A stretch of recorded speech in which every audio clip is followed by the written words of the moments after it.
Okay, we'll begin. Item 24, Jofo. Commissioners, item 24 is an informational item that's been shared with you as a pink. This is actually a follow-up item requested from the commission meeting back in June 2017, where the North Coast Railroad Authority presented to the commission their current business operations. At that meeting, the commission requested NCRA to provide a business plan identifying potential responsible directions that the authority can implement moving forward.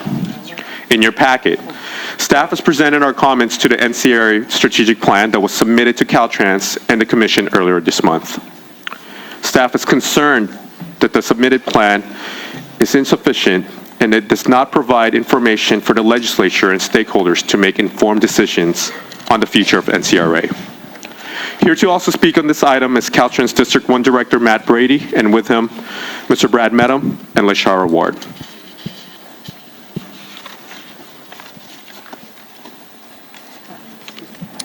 Good afternoon, Commissioners and Executive Director Branson.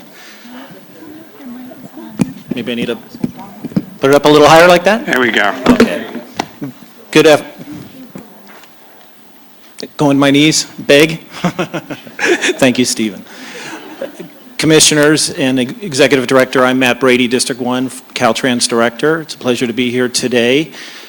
We've been working very closely with Commission staff regarding the strategic plan that the NCRA has submitted today. I know there's a number of commissioners or board members of the NCRA here today, and you probably have quite a number of questions for them. I think there's also a bunch of speakers as well who want to also speak to this matter. But I've got my staff here as well to answer some questions if you have them. We do appreciate the ad hoc committee recommendation that went to in the 2017 annual report to the legislature, and we support that and want to be a partner with the CTC on that. Thank you.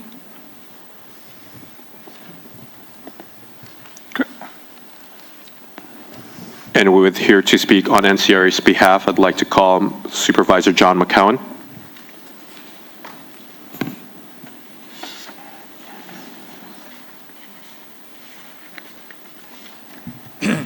Mr. Chair, members of the Commission, staff, thank you for this opportunity. I would like to mention that NCRA Executive Director Mitch Stogner is here, as is Contract Engineer Dave Anderson, Chair Hal Wagonette, and our newest board member, Carol Hart. Staff is absolutely correct that what you have before you is much more a high-level vision statement rather than a strategic plan. There are many questions that need to be answered, as staff has correctly noted. NCRA was formed in 1989, first acquired right-of-way in 1992, and never was provided with a source of dedicated funding. So I wonder what other state agencies have no dedicated funding. So that's kind of an open question. You'll see that the main elements of the vision statement are, and first I should say there's a couple of minor corrections, and also I'd like to clarify, this is a draft. Although the NCRA board supported it on an 8-0 vote, it was with the clarification that it remains a working draft. So we never represented this as the final statement. But one correction is that bullet 1 on page 1, pursuant to board direction, if we were to have a transaction that would make the Eel River Canyon available for rail banking, any proceeds that might result from that would also be used for environmental restoration and remediation as needed. So where and when that would take place are some of the additional questions that would need to be answered. One other correction on page 2 in terms of governance, we actually have 8 current or former elected public officials serving on the NCRA board. And our 9th member Carol Hart is a former director of the state's Parks Commission, former chair, and also former director of the Sonoma County Regional Parks. The commission had asked for an update on the RIF loan. This was $3.18 million borrowed from the Federal Railroad Authority. The payments, $15,000 monthly, are made with funds that are provided by the NCRA operator, NWPCO. So that's $180,000 annually that NWPCO is paying as a co-guarantor of the loan. The outstanding balance is about $2.5 million, and all payments are current. In terms of the main elements of the strategic plan, I think one of the very key features is the intention to rail bank the entire Eel River Canyon. I don't think it's ever been really realistic to think that someone would show up with $1 billion and say, let's restore rail through the canyon. So this is a formal acknowledgement that that part of the original mission needs to be revised and focus more on how to rail bank the canyon, ideally create a public trail, acknowledge trains are not going to be running through the canyon. The agency also intends to seek dedicated funding, something that it has never had. With a modest amount of dedicated annual funding, I think NCRA would be much better positioned to do all the things that people would like to see it do. And then the third element of the vision is to restore rail where it's feasible, which we absolutely believe it's feasible to restore rail to Willits, current, and then also around Humboldt Bay. So I'd just like to focus for a bit on some of the things NCRA has done, because there are a number of storylines circulating that may not be actually true, that NCRA has never accomplished anything, they're incapable of doing anything. And NCRA actually did restore 62 miles of the line from Lombard, south of Napa, to Windsor. Freight trains have been operating on the restored line since July of 2011, so that's 6.5 years. We've actually had freight trains operating. We did remediate surface contamination at 9 rail yards subject to the environmental consent decree.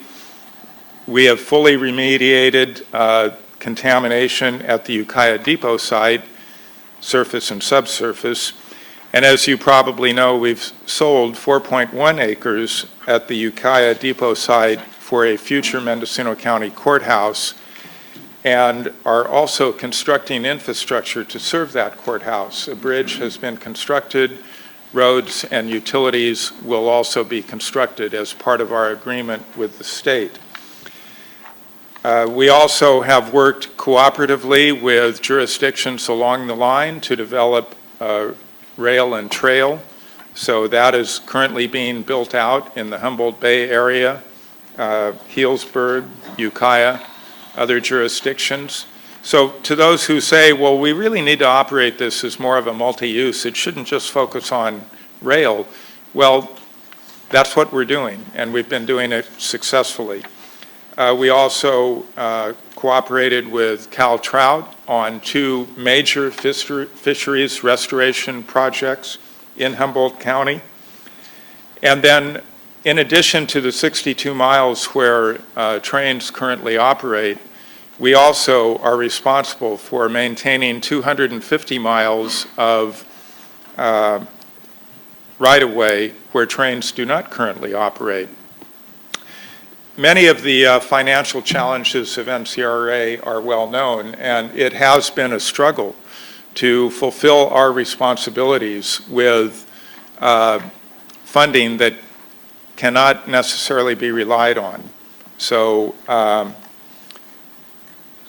again, if I do believe that the original vision to preserve railroad service on the North Coast is valid, but again, it needs to be re-examined and acknowledge it's not feasible to restore rail through the Eel River Canyon, but let's refocus on restoring it where it does make economic sense. I will repeat again that all of the questions raised by staff in the pink sheet that you have, their report issued today, are valid. All of these are the questions that need to be answered going forward. And again, it's a challenge for NCRA to do the things people would like to do without a source of funding to pay the bills for doing those things. I do think, and the suggestion has been made, that there ought to be a stakeholders committee to look at what do we do next with NCRA. I think the interim step that would make sense to me would be to have a committee of CTC and Caltrans staff and NCRA to further explore some of these questions and try and come up with what would be a viable path forward. I don't think one committee could really tackle all of the different questions involved.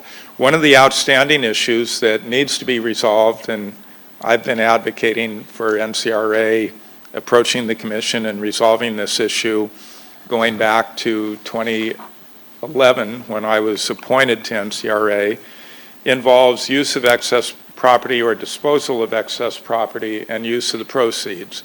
That issue absolutely needs to be resolved. I think that's an issue that requires the focused attention of CTC, Caltrans, and NCRA.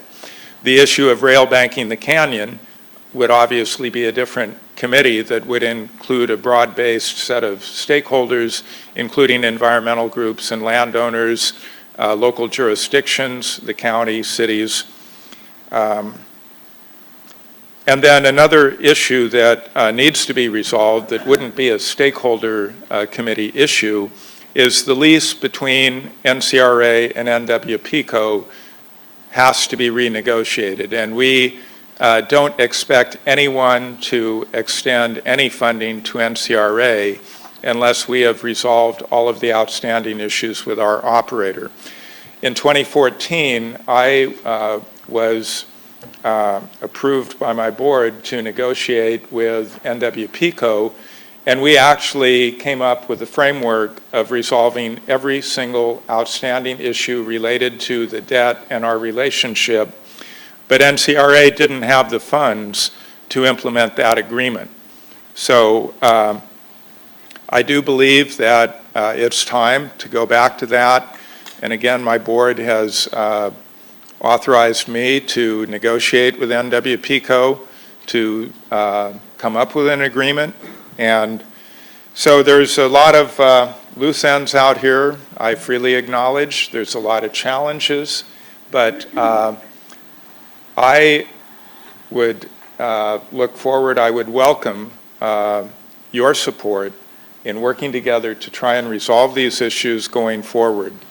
And I do still see the value of rail in those areas where it's feasible.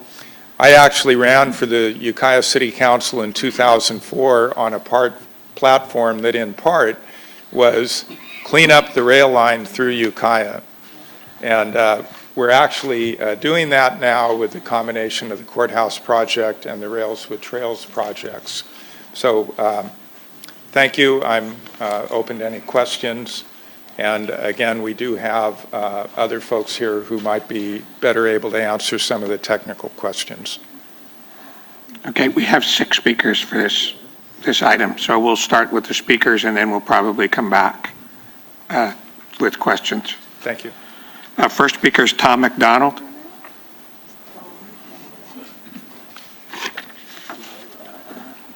Bobby, you're going to give me time on that or no? No, it's just the information on it. Yeah, just some information. Hello, I'm Tom McDonald. I was a member of the Board of Directors of the NCRA from 2007 to 2012. I will add, then I moved to Tennessee, so I'm no longer on the board. In your packet, you received a document entitled A Plan for Repurposing and Reorganization of the NCRA. It's a proposed alternative that I prepared to their drafted strategic plan.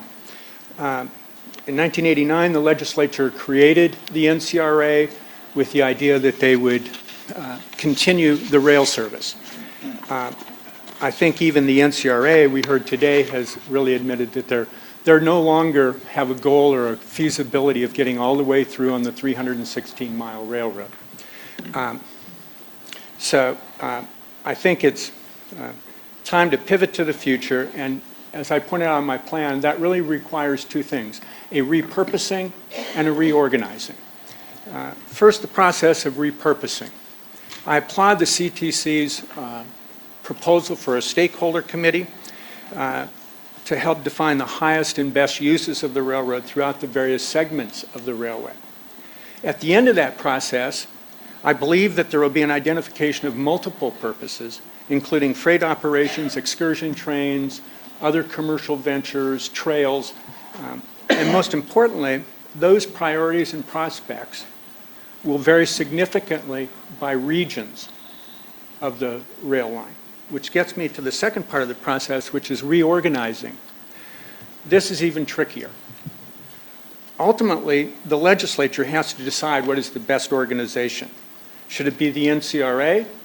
Should it be some other state or federal entity? Or should it be local or regional entities?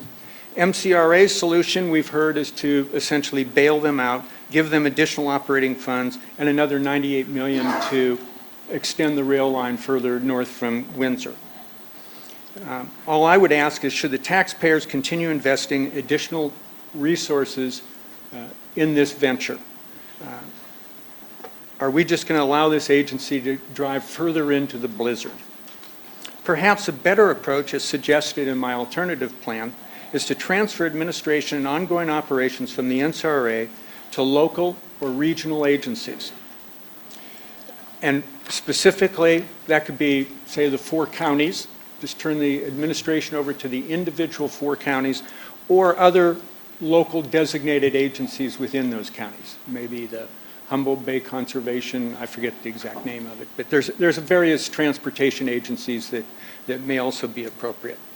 As the state looks to reorganizing, I think it's instructive to evaluate NCRA's record, especially, and my background's more fiscal, so I'll focus a little bit on the fiscal, which is what this commission originally brought up last June, was, I think, pointed out that the CPA audit report gave a qualified opinion due to a lack of going concern. You have 1 minute, sir. Pardon? You have 1 minute, sir.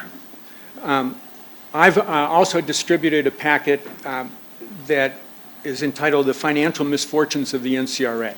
Basically what that says, and there's some graphs in there that illustrate it, they have inadequate revenues, kind of about $500,000 a year. They have expenses that far exceed that, and as a result, on a cash basis, they lose $500,000 to $1 million a year.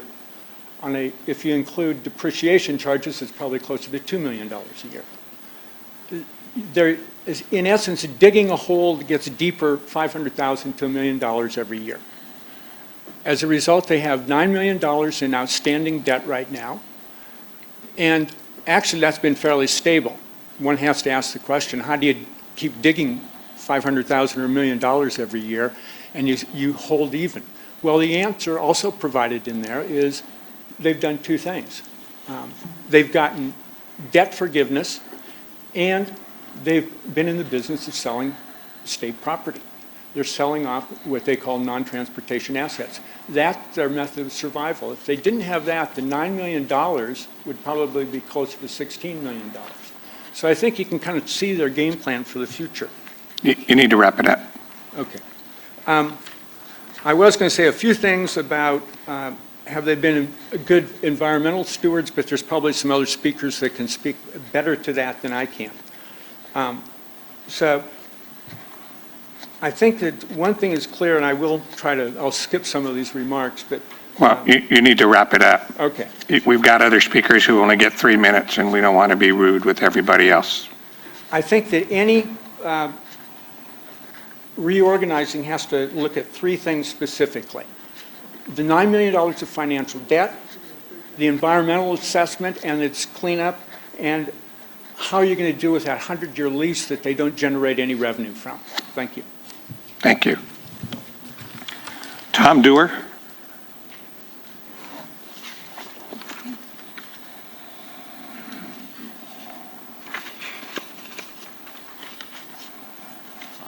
Thank you for letting me speak. I'm a citizen of the Bay Area, and every summer my family goes up to the Redwood Country for a family vacation, and every summer I go by that rail line and think to myself, what a fabulous asset this thing is. 300 some miles through some of the most beautiful country in our state. And I think that what I wanted to say to the Commission was a couple things. One, I think the time now is to really make a change. A change needs to happen here, and now is the time to do that. Secondly, I don't think the NCRA is the right vehicle to do that, and I'll comment to that. And I think that the recommendation to go to the legislature with a committee, I think, is a really good idea, and I would really strongly support that. As to the NCRA, their mandate was always rail. They've recognized it will not be rail. To me, that says that this is no longer a local transportation issue just for the North Coast, that this is an asset that is really a state asset. I think it's really a national asset. You don't get these types of opportunities very often. So I think the new approach is right. You need to get other stakeholders in there, not just North Coast people. You need to get people from around the state. And then the final thing in that comment is that if you bring in more outside stakeholders, the feasibility of doing something increases greatly. And that's, right now we have an asset that's just wasting away, and it's really sad. So I think there's a good opportunity now. Let's make some changes, and let's move on to a new future for the rail line. Thank you. Thank you.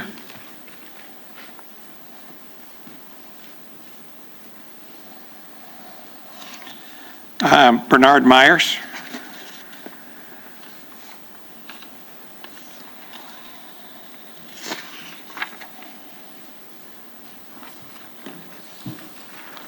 Good afternoon, Mr. Chairman, Commission members, and staff. I'm Bernard Myers. I was director of the NCRA from 2007 until 2013.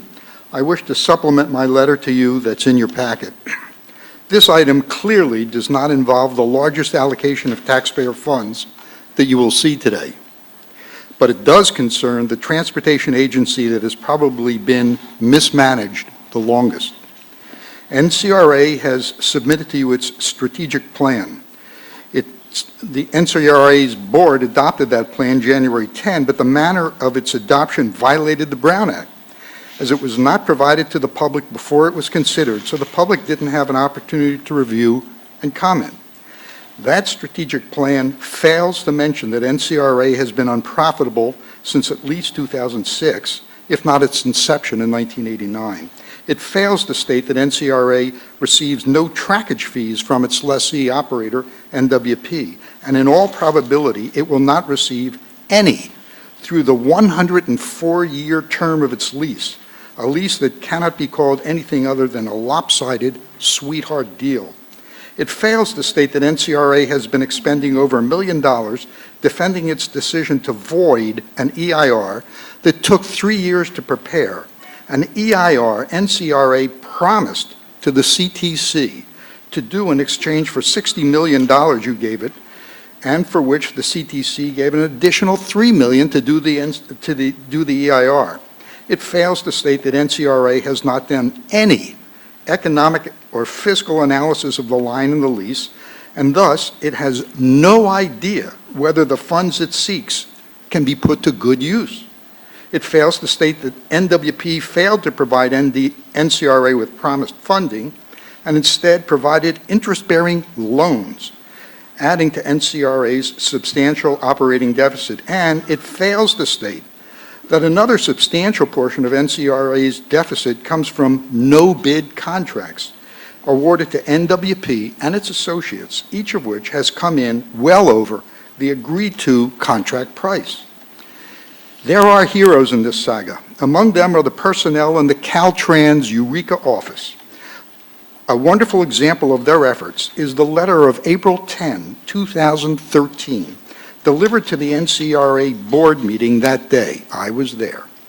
It was prepared on less than a day's notice and kept the board from completely going off the track, at least temporarily. NCRA continues to waste taxpayer funds on its appeal to the U.S. Supreme Court, even as it agrees that the Eel River portion should be rail banked, thus obviating a major issue that gave rise to the litigation. Given NCRA's 2006 and 2007 promises to this commission to do an EIR, it is with ill grace that NCRA is now spending millions to support its voiding of the EIR. 30 Before seconds. any further taxpayer funds are awarded to NCRA, there should be an independent study done of the line's future prospects for hauling freight, carrying excursion, commuter passengers, and the like, as well as maintenance and operating expenses. Only then can the legislature judge whether any section of the line should be retained and how it should be utilized. To the extent some portions are retained, similar studies should periodically be conducted. There should also be a review of NCRA's past actions. In particular, determine which parts of its debts, if any, have been lawfully incurred and whether it can reclaim any of the funds it has expended. Okay. I have one Sir? more sentence, Mr. Okay, Chair. look at, we got 6 speakers here. One And sentence. if I let you go over and let him go over, everybody's going to go over. I was just about to tell you, thank you for your recommendation number And 8. thank you for your testimony. Any questions? Scott, it looks like Scott Grayson.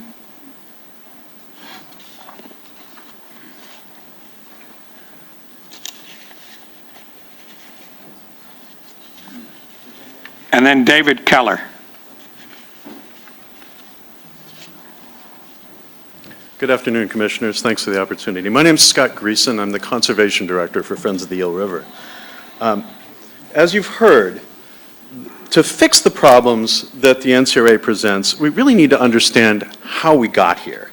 In many ways, the relationship between the NCRA and its lessee, the NWPCO, is really at the heart of the NCRA's many dysfunctions. Over and over again, the NWPCO appears to be the private tail that wags the NCRA's public dog. The pattern begins with the lease granted that Mr. Myers told you about, a one-sided agreement with no apparent precedent in the industry. Under this lease, the NWPCO has directed the collateralization and the outright sale of the agency's assets. Another instance has to do with Humboldt Bay and the trail we've been building around it. When Humboldt County citizens asked the NCRA to rail bank the line around Humboldt Bay to allow a recreational trail to be built on the public right-of-way, NWPCO threatened suit, demanding the NCRA adopt a blanket policy against rail banking. The NCRA acceded, announcing a policy of rails with trails. The Humboldt Bay Trail is now the county's top transportation priority. About a third of the new trail has been built from Arcata toward Eureka. But because the NCRA demanded rail with trail, that trail is costing us at least twice, but more likely 4 times, 24 million instead of 6 million, what rail-to-trail rail banking would have. So now we have a very expensive, beautiful new trail next to a defunct, inoperable rail line that provides no public benefits, and for which the NCRA admits it has no prospects of any commercially viable use. But nowhere has the strange relationship between the NCRA and NWPCO been more apparent than in the agency's decision to disavow its commitment to this commission to follow CEQA. These decisions have cost the NCRA millions of dollars, but they've also cost the Eel River, where toxic cleanups and structural failures continue to fester and the costs continue to compound. The only area where any progress has been made in addressing these environmental liabilities in the Eel River Canyon is in restoring fish passage to streams that were blocked by railroad construction a century ago. But the NCRA deserves credit only for allowing California trout to raise the money and do the work. The agency has not spent a dime, though it acknowledged in the 1999 consent decree its responsibility to restore that fish passage. 30 seconds. Yes, sir. Because correcting the problematic relationships between the agency and its lessee must be a central focus of any effort to repurpose the NCRA, it's critical the proposed committee not include representatives of either the agency or the company. Rather, it should include environmental, tribal, and trail reps. Now, Make no mistake, a trail through the Eel River Canyon would be a world-class asset to California and a great thing for the eel. But the NCRA's offer to Railbank is not in good faith. It is a proposal for another bailout. Thank you. Thank you. David Keller, followed by, it looks like Carl Hurt. And he's Karen. Carol? Okay. Hi, good afternoon, Chair and members of the Commission. David Keller, Friends of the Eel River, Bay Area Director, former Petaluma City Council member when we strongly supported the creation of Smart Rail. I've been working with and for Friends of the Eel River for over a decade and trying to get restoration of what was once the state's third largest salmon-bearing river.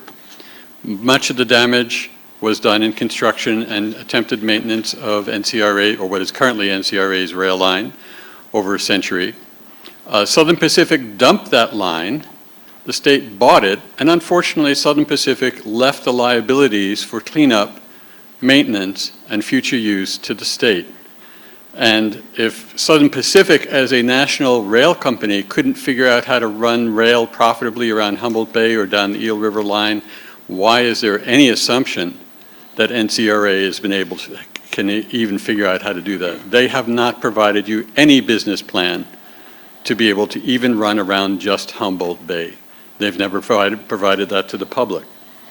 They have failed to comply with their requirements in the 1999 consent decree to clean up the toxics and damages that happened along particularly the Eel River Canyon and north. They haven't spent a dime, and yet they've spent hundreds of thousands of dollars trying to undo California's premier environmental law, CEQA, first by refusing to do an EIR on the entire line. Then when we challenged, we lost in local court, we lost in the appeals court, we won at the California Supreme Court just past fall, and the California Supreme Court said, no, you don't get to invalidate CEQA under the guise of being preempted by federal rail law.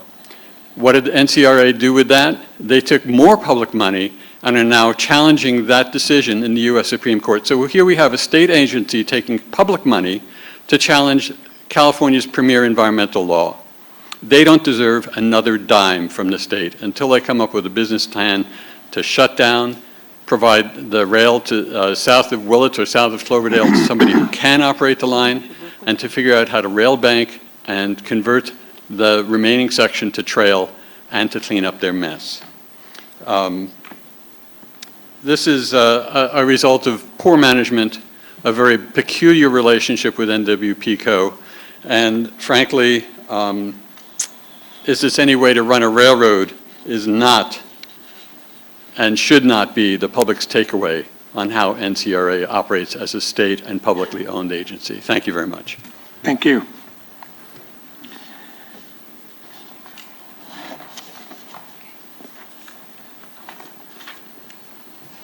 Good afternoon, Mr. Chair, members of the Commission. My name is Carol Hart. I'm the newest director of NCRA.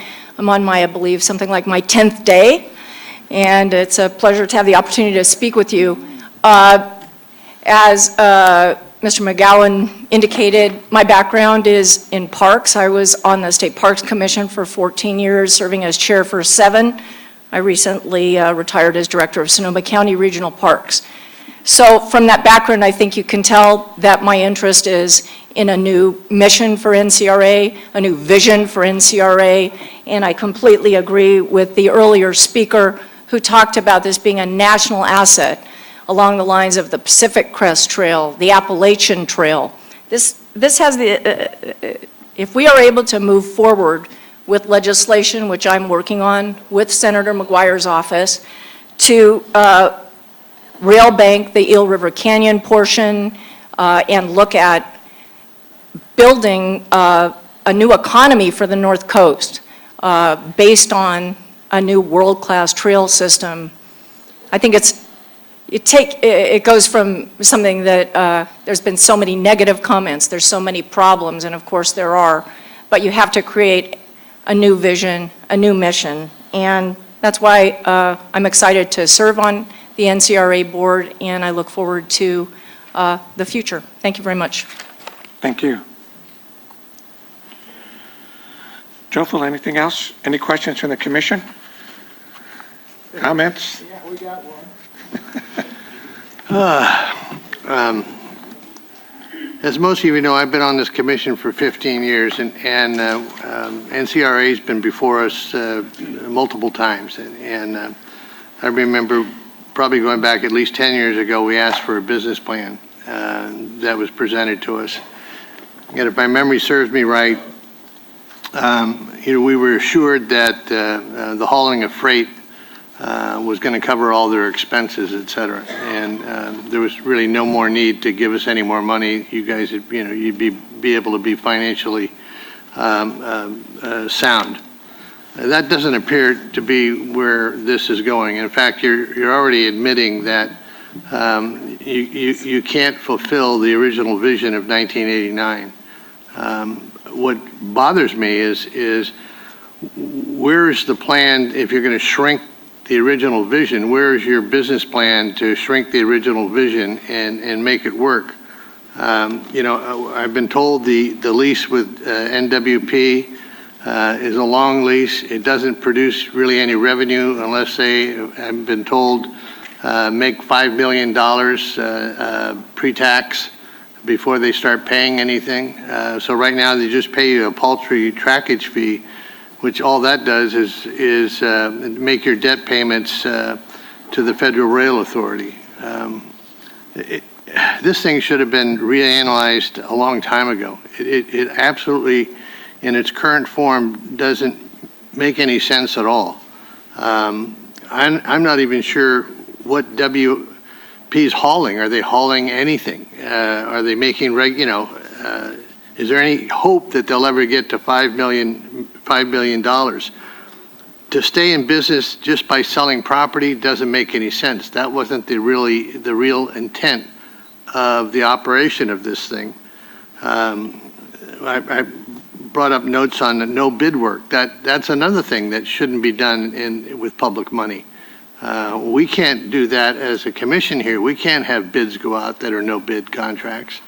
So there's just a whole bunch of things that just don't make sense. I'll just make my final comment by saying that the state a few years back decided that we would be a right to die state, and I think that that's probably what we're looking at.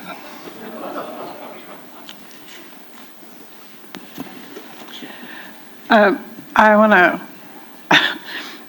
build on what Commissioner Gilmetti was saying. I'm terribly disappointed that after having you all here in June of last year, I think it was, and to come back with this strategic plan, which really is not much of a plan, in my opinion. And we also asked for an exit strategy. So I think our staff recommendation that there's just not confidence level here that anybody's feeling good about how we're going to get from where we are to any viable solutions. So I guess my ask of staff is, what's next for us? I know we have made it in our recommendation to the legislature, but can you help us understand what we have the ability to do? Commissioners, your statutory role is to advise and assist the legislature.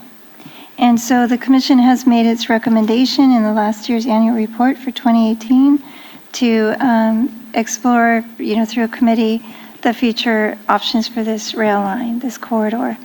And to the extent a legislator or legislators are interested in pursuing either that recommendation or something related to the commission's recommendation, or actually for that matter, whatever that legislator chooses to work on with respect to NCRA, should they seek out our technical assistance of staff and your assistance as commissioners, that would be our role, your role as advising the legislature in that regard. And so commission staff, there was a mention to Senator McGuire, to the extent that their office or another office may seek our assistance, staff will keep you apprised, and staff will work and provide whatever staff assistance that we can in answering any technical questions, in providing any type of technical advice that we can, and bringing that back to you. So at this point, unless the commission elects to bring forward a different recommendation to the legislature, I think at this point, we need to take a step back, let the legislative members determine whether or not they want to pursue an action. And if they do, they'll reach out to us, and we'll provide that technical assistance that we can and report back to you in that regard. We will also follow any proposed legislation with respect to NCRA, and we'll definitely bring that back as well. Does that help to answer your question? I just have a comment, and that is, even though I have not heard it as many times as the commissioners, many of the commissioners at the dais, even the few times I've heard it, we've had a lot of repetition. I think, to me, the only light at the end of the train tunnel is legislation that will give the authority or some other agency the power to change the mission. And I like the trail idea.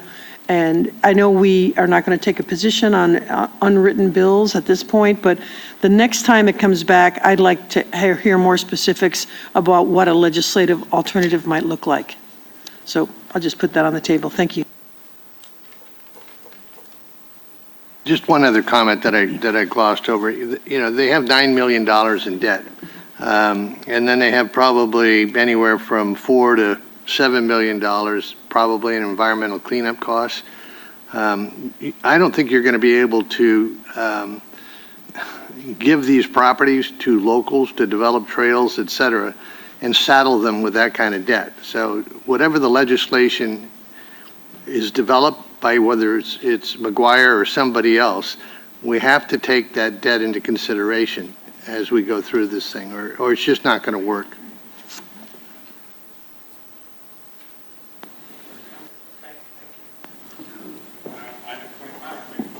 Thank you. Commissioners, item 25 is a Caltrans informational report on efficiency measures that Caltrans intends to analyze, evaluate, and monitor throughout the year to determine the extent of cost savings. The goal of this effort is to generate at least $100 million per year in savings to invest in maintenance and rehabilitation of the state highway system as required by Senate Bill 1. Caltrans will provide an annual report on actual savings generated and report to the Commission no later than September 30th of each year. Ms. Carla Sutliff, Caltrans Chief Engineer, is here to present this informational item. Thanks, Rick. Good afternoon, Chair Alvarado and Commissioners. I am Carla Sutliff, the Department's Project Delivery Deputy and also the Chief Engineer. As Rick already mentioned, I'm here today to talk about our interim report on efficiencies. SB 1 states that the Department shall implement efficiency measures with the goal to generate at least $100 million per year in savings to invest in maintenance and rehabilitation of the state highway system. These savings shall be reported to the Commission. Today I'm going to give you a few highlights from the interim report. This report covers the efficiency measures that we are currently pursuing. The actual annual report on efficiencies required by SB 1 will be produced and presented to you after the close of the fiscal year. I would like to thank Juanita Beyer, who's sitting here with me today, for authoring this report under the direction of our Chief Deputy and Director. So very briefly, I'd like to have you look at page 4 of the report where we discuss the methodology for coming up with these efficiency measures. The first step was each of the Caltrans program areas were asked to identify efficiency measures within their jurisdiction. These concepts were then discussed and bought off on by our executive board, which consists of Caltrans Director Doherty, our Chief Deputy, Program Deputies, and all 12 of the district directors. Additionally, we had a consultant conduct a nationwide preliminary research on best practices. The result of this research will be reviewed by the department to look for future efficiency opportunities. I'd now like to go through a brief listing of some of the potential efficiencies. This is not the final list, nor is it all-inclusive. These are just the top items that we are currently looking at for further thought. There are many items here that I find very promising, but given the time constraints of my presentation, I'll only highlight a few areas. The first area I want to talk about is overhead. Overhead covers a variety of expenses, but in this discussion, we are focusing in on support costs of project delivery staff. This would include labor hours associated with training of project delivery staff, the supervision and management of project delivery staff, creation and upkeep of our guidance manuals, design standards, policies, procedures, and any other non-project specific work performed by project delivery staff. To facilitate the reduction in project delivery staff to match the declining workload of the department prior to the passage of SB1, we reduced our staffing levels by almost 3,700 people, so it was 28% over the last 10 years.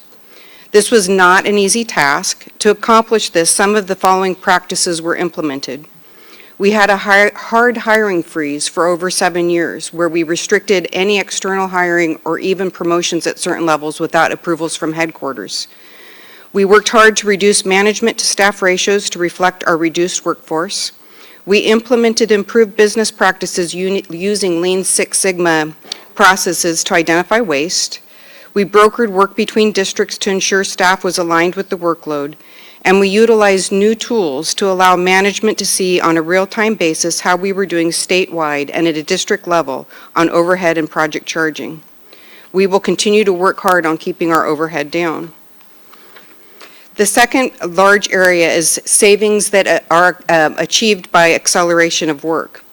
This initiative is in recognition that time equals money. As the CTC adopted as part of their fund estimate, it is estimated that capital costs increased by 4.2% per year due to inflation.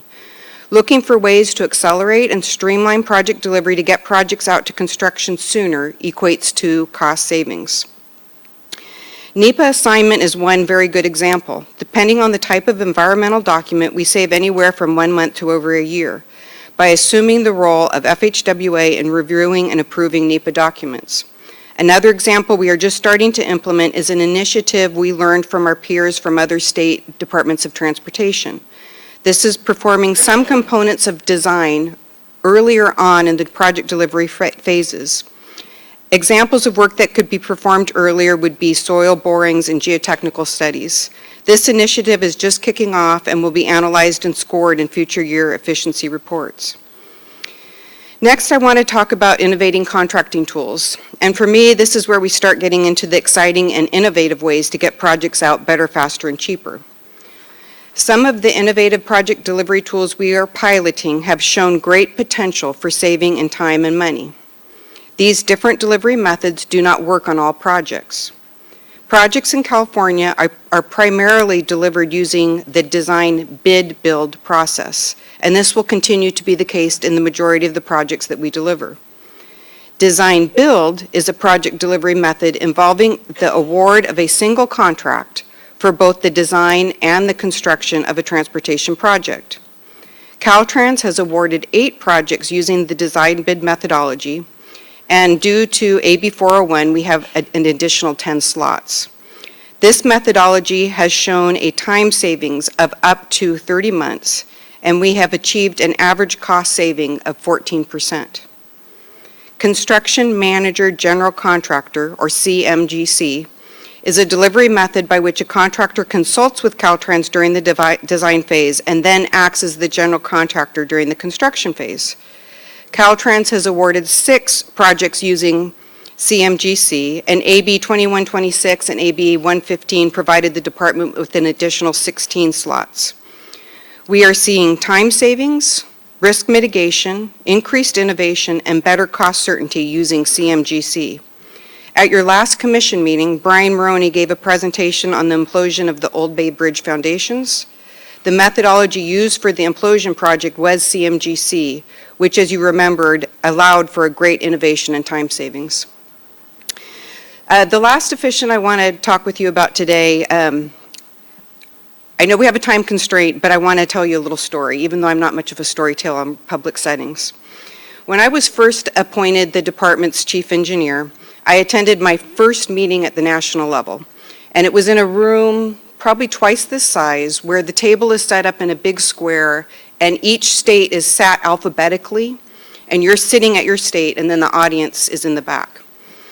And at this meeting, all the chief engineers were asked how many states were using electronic data in construction versus paper. And everyone at those tables raised their hand except for me.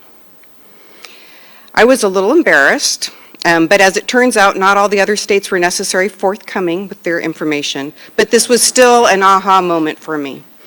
We actually do everything electronic. We do surveying, we do our plan specifications and estimate, everything electronic, and then when we go to construction, we hit the print button and everything prints out. We have hard paper for plan specifications and estimates. Once the construction is complete, we then upload all of that hard paper again into electronic format. A typical project inspector carries around at least 7 reference documents, totaling over 4,000 pages, which is over 20 pounds worth of documents. So, by moving to electronic data, you eliminate the cost to produce these paper documents. Simple things that you don't even think about, but doing a search between all of these documents you have where, flipping through paper, looking at it at the appendix, now you can do an actual electronic search to find the topic you're looking at. So by being able to get to the data you need quicker and more effectively, you can actually minimize or eliminate future claims. There are a lot of other potential savings that we're seeing, but we're just now starting to roll this very exciting initiative out. So at this point, while there are lots of other things I could talk about and are in the report, I want to conclude the report now of these interim report measures. And again, I'm very excited about what this holds in the future. And you'll hear more information as you are presented the first annual report of efficiencies at the end of the fiscal year.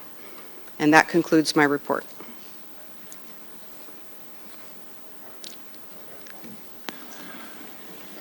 Thank you very much for undertaking this initiative. This is really important. I am new here, but I have a few questions. When you come to reductions in overhead and reductions in support costs, how are you going to measure a standard to know this is the standard we should be at in percentage of support costs versus none, so that you measure the true savings? So the way the COS side of the house is budgeted each year, we go through an annual budget process, and it's based on the actual number of projects that we have programmed. They have to be programmed by you for us to be able to work on them. And when we develop that workload each year, there's a set way to determine project direct workload, and then you get a percentage on top of that for your overhead.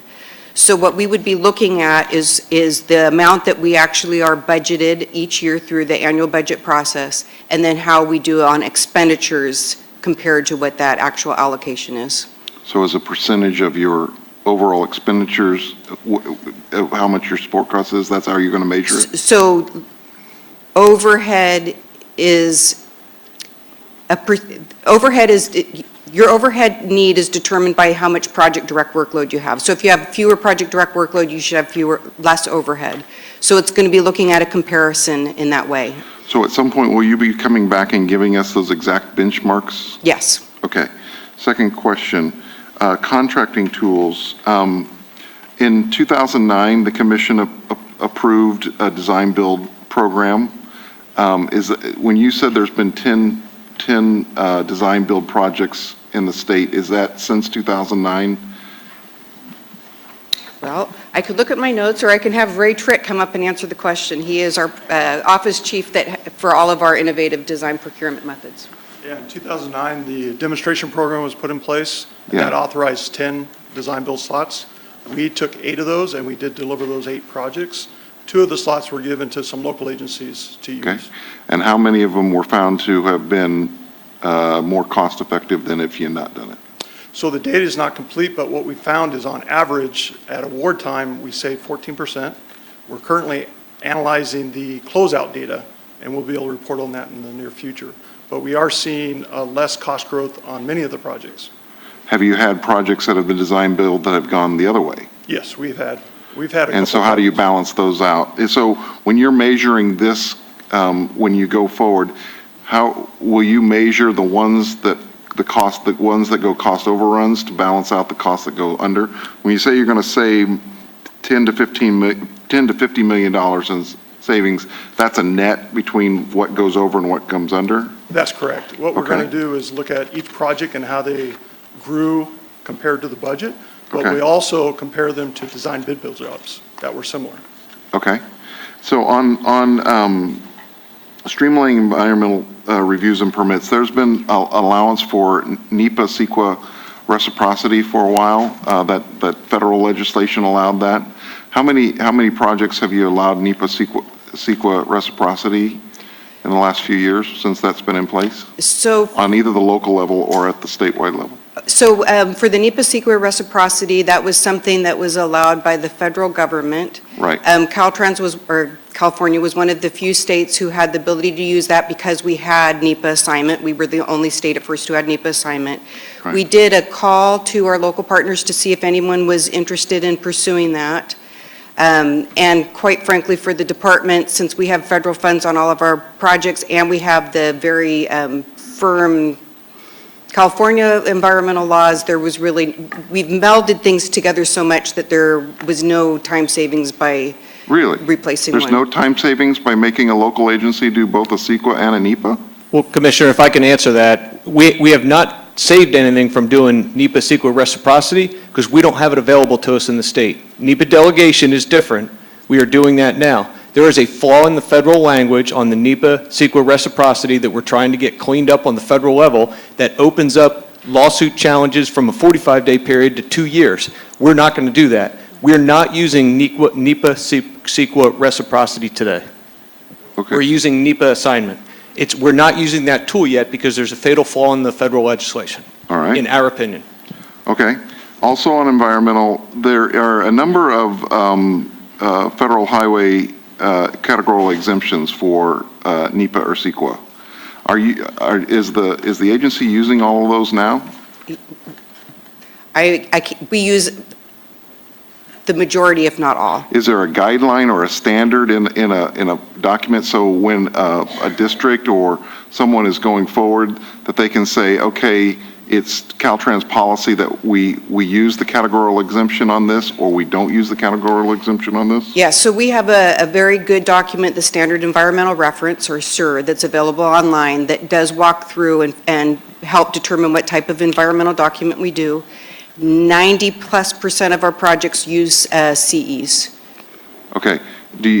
So when you say you're going to save $20 to $25 million on that, if you're not changing any policy, where's that savings going to come? So- I guess I don't understand. So there's a couple different things. We are continuing to look for additional ways to streamline the environmental process. But for the NEPA assignment, the main savings in the NEPA assignment is that by acting as the federal government, we are eliminating the back and forth.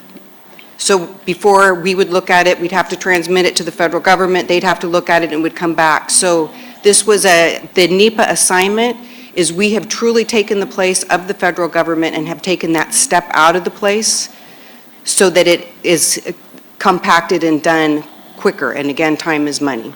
Okay. As we get into new technology, you identify savings in that. Many of these technologies will have a high capital outlay to recognize the savings. I guess they're annual savings, but a lot of the traffic management and signage issues are going to be in the shop, and we already are seeing some of those. Some of those are quite big numbers that we're seeing in terms of capital investment for those things. I guess I'd like to see, usually when we see a big capital investment that supposedly will get savings down the line, say for reflective sign sheeting or something like that, we would say, okay, we're going to get a return that we'll pay back that investment of doing that in a 5-year, 10-year, 15-year period. I'd like to see that because right now when we look at the shop, there's just, and I told you here offline, there's these big numbers and they're kind of not specific in how they're going to be spent. Are you saying that you're just going to wholesale change out signs? Are you going to change out signs as they come to the end of their productive life? I mean, what's the policy going to be so that when you drive this down, you really have a policy that people know what to do? So I'll go ahead and jump in on the maintenance side of things. We have a systematic means of going through and replacing all those signs. Whenever we touch a project, we'll upgrade the signs, and then we're also doing independent projects to upgrade those signs. So we're accelerating the normal replacement of the useful life of those signs. So there's some costs that we would have been incurring by doing that. We're accelerating it, and there's some capital costs related to that. But we have absolutely compared that to the savings that we're going to have, either from a maintenance standpoint, but also an electricity standpoint in doing the lights and those types of things. So we have done that comparison, and we can provide you the information as to how long we think it's going to take for us to get back our capital investment. I guess I'm just trying to figure out how we're going to measure this. I mean, a year from now, how are we going to say, oh yeah, we really did make a difference, or, well, we think we made it. How are we establishing those benchmarks? How are we establishing those rates? The easiest way is the reduction of electricity costs, because those high reflective sheeting will not require electricity and will eliminate some of those lightings. That's the easiest thing to measure. The other tangible will be when you take out the lights, you get to take out the platforms, which reduces the graffiti removal and those types of things. So we'll be able to hope for, that'll be a little bit more difficult, but those are the costs that we'll capture. And I agree with that, except that if there, let's say the capital cost was $100 million to do something, and you're only going to save $1 million a year in operating costs, you wouldn't do it because the rate of return would be so low. No, I agree, but we may be spending $60 or $70 million in replacing signs every year anyway. Now we're accelerating that by spending a little bit more money. That was sunk cost. We were doing that through routine maintenance. So you'd have to compare the delta to the savings, not the total investment. But that's the analysis that we went through, the cost of the capital investment versus mainly the electricity savings. Well, in wrapping up, I appreciate and I affirm that you're going through this process. I think this is really critical and really important. I look forward to seeing reports that show the benchmarks and that you're making your grades. Thank you. Okay, and then we do have a speaker on the item. Go ahead. Okay, I'll be fast while the speaker's coming up. Couple of things. One, on the savings due to the acceleration of work, on the private sector side, we're watching our construction costs go up, and it's a supply and demand issue. So I'm wondering if we're going to see that's going to offset the acceleration of, you're doing it faster, but we're paying because there's supply and demand, and people are busy either from the natural disasters, the work crews are busy, or just the economy is busy. Yes, that is something we are already seeing, and in the workshop tomorrow, either Mike Keever or Jim Davis is going to actually talk about that, numbers of bidders, what we're seeing, the trends, and costs are going up. So we might not see this number. And then well, in fairness, those costs may be going up. If we move a project out next year, we may be in a trend up on costs, but if that project were going to go out the next year, we would have saved on whatever the cost of that project. There is a cost to delivering, there's a savings to delivering a project earlier. But there's no doubt that you're correct, that the prices are trending upwards, and we have those charts, we can share that. But delivering a project today or next year is better than delivering a project 2 or 3 years from now, even if the costs are trending upward. There's a savings achieved. I think we could get into a little math debate, but whatever. On the value engineering, we talk about that, that we're using it on the federal aid projects, but don't we use value engineering on a whole bunch of different projects, so that we're making sure that we're delivering the most cost-effective value, meets our value standards? So I guess I was questioning, do we only value engineer on that? Yeah, so we are required by the federal government to do value engineering or value analysis on certain dollar projects, but we do it above and beyond that, and we see it as a very good tool. We also do it on our processes, which we found is a very good tool. Okay, so that leads me to the Lean 6. I thought the savings that we're projecting from Lean 6 was a very, very small number, and I would hope from our process improvement that we would see a little larger savings number. Lean 6 is something we are continuing to be very big advocates for. We have a lot of Lean 6 projects going on in the department, and we will continue to capture those savings. Russell?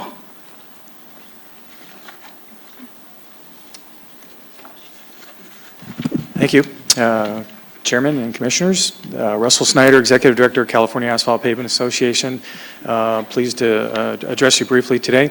Also, congratulations to Commissioner Inman and Commissioner Arp. Thank you.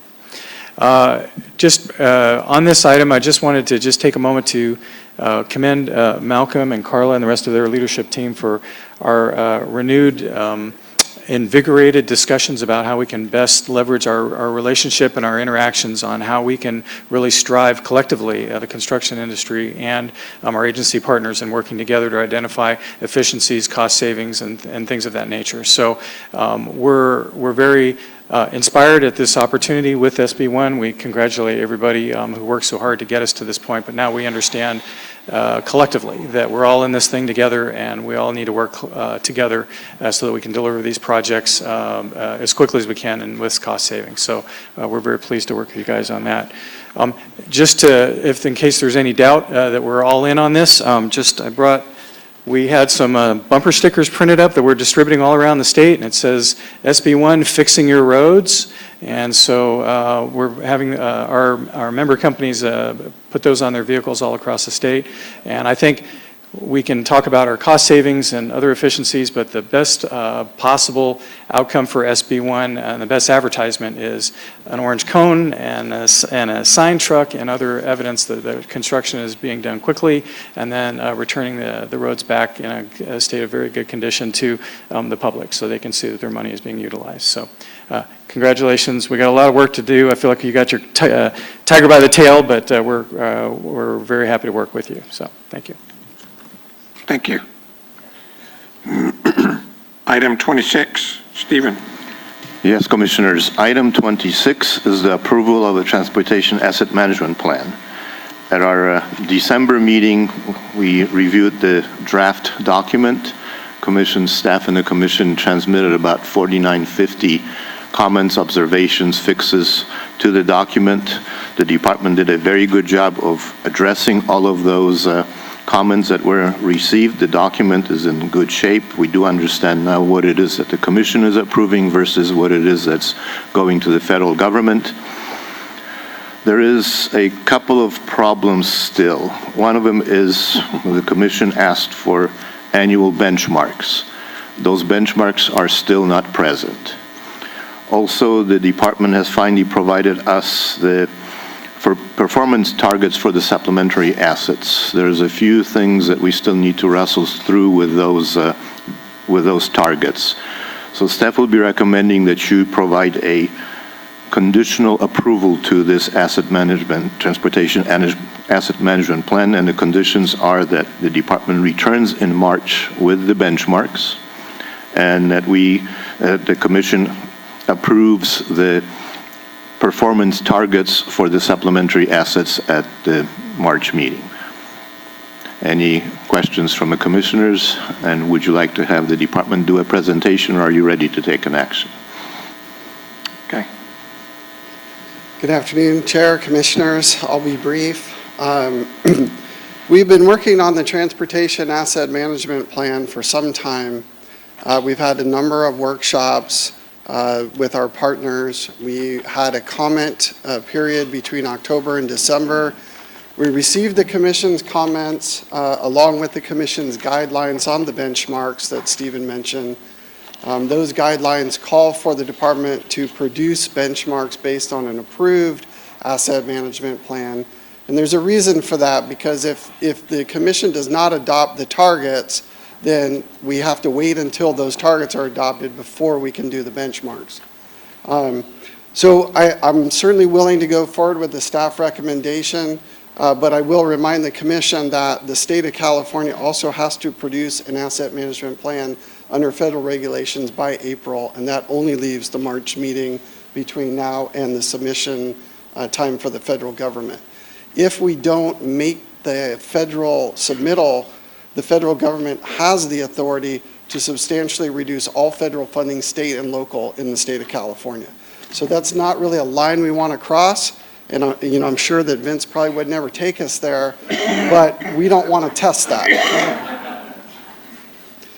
So this item, while it's an action item for an adoption of the asset management plan, there were two other topics, and I won't get into the benchmarks, but I think the topic related to the consistency between the asset management plan and the SHOP is very relevant for the Commission's next item, which is the draft 2018 SHOP. So I will leave it up to the Chair whether you want me to cover that consistency prior to the SHOP presentation or not. Yes, please What do you guys, in the interest of time, you want to hear it, or we've got a recommendation? And we have a speaker on this issue. I'll tell you what, why don't we listen to the speaker? And if Esther Posteloni, did I butcher that enough? Okay.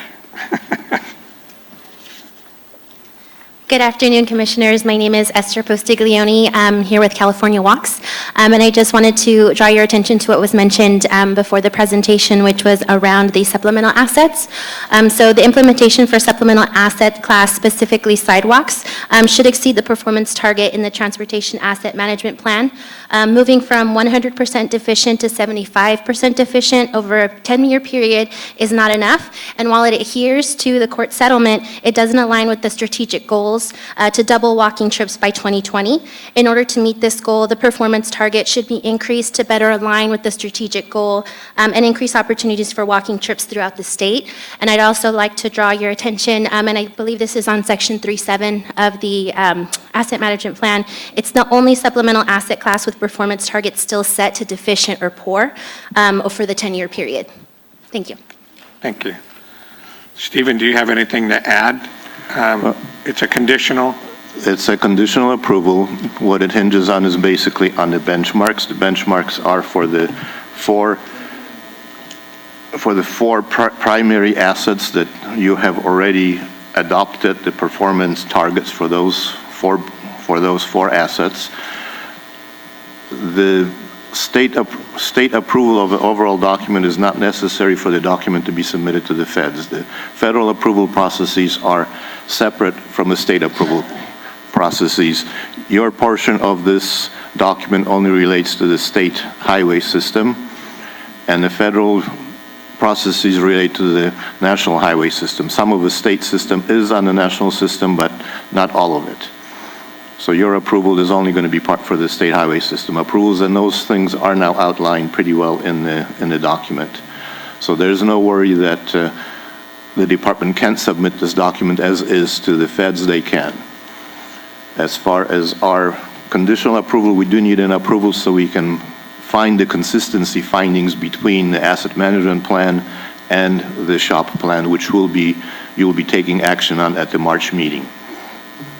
So my staff's recommendation is that you do a conditional approval of this asset management plan with the conditions that I outlined. So I'm in support of the staff recommendation. Specifically, though, in section 3.6 and 3.7, it would be really helpful. Those are the 10-year performance targets.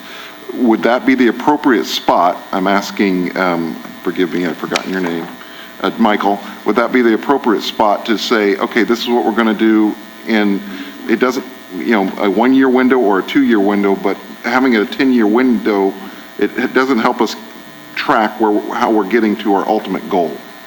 That's both in this document and in SB1. Yeah, that's the whole purpose of it. We want to be, we know what the goal is. I understand. I'm just trying to figure out how, when we come back in March or May, and next time we see this document, March, I want to know where it's going to be in the document. So if I can, my understanding is that the benchmarks that we will be proposing will come as a standalone book item. In a general sense, these benchmarks that the commission is looking for they're not based in the asset management plan because they're somewhat frozen in time. In both federal regulation and in national and worldwide practice, they're always done separately. That's why in federal regulation, the plan is due to the federal government in April. The targets are not due until May. In other words, you must first adopt the asset management plan before you can then build your benchmarks, because it sets the commission direction for these targets. So without that, the benchmarks are, in a sense, a financial analysis that looks at what do you plan to do, what is the ongoing deterioration of the system, and how do those two things net as you move through time. For the core assets like pavement, bridge, culverts, and TMS, those are well documented, well tracked. As was mentioned earlier, when you do things like an overhead sign or a light, those generally come along with a pavement project or with a bridge project. The tracking of that and what each project is doing and how many lights each project is doing is not at the level of maturity that we have for pavements, bridges, culverts, and TMS. That's the reason why the commission, in their wisdom, in their guidelines, have multiple tiers in the asset management plan. You have the core tier that has a high level of asset management focus, and then you have the secondary items which, per the commission guidelines, are required to have an inventory, a target, and a gap analysis. Those are all presented in this asset management plan. Okay, am I understanding you correctly, because I could be missing it? Are you kind of saying, well, we're not going to really change this. No matter what we do here, you're not going to change this. You're going to just do a supplemental document? Is that what you're saying? Certainly, we will do what the commission requests us to do. I don't mean to imply otherwise.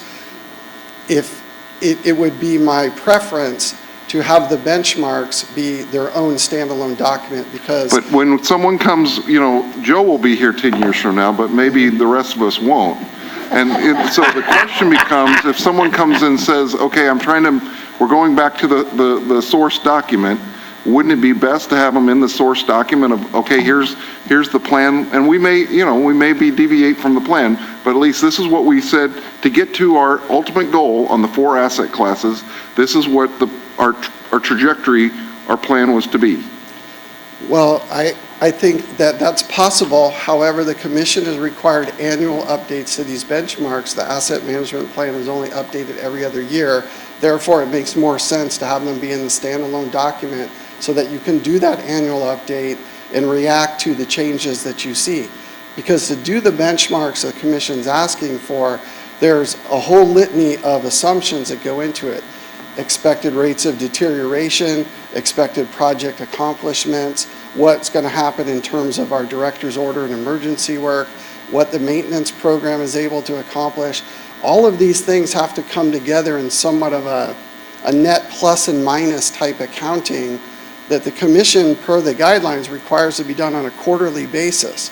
So putting them in a document that you only update once every 2 years, to me, doesn't make a whole lot of sense, because it will be obsolete within 1 quarter then. Okay, then I'd like some clarity on the staff's recommendation of whether they want the interim benchmarks inclusive in the document, or whether they are recommending that it be a separate document.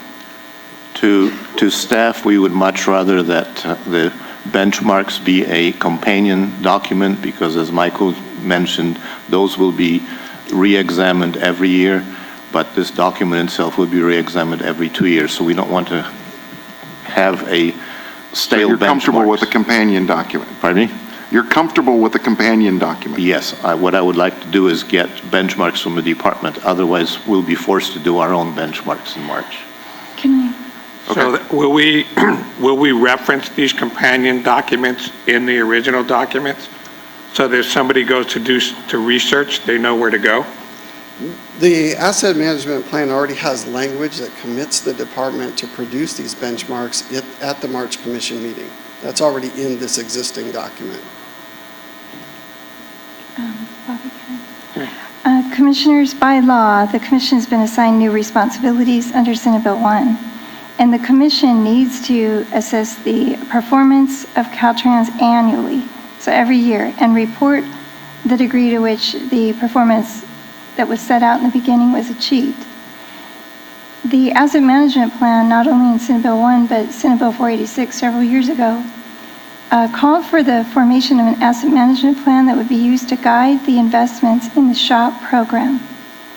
And so the problem that as staff we see today is that I believe the SHOP program is released today, the 4-year program of projects.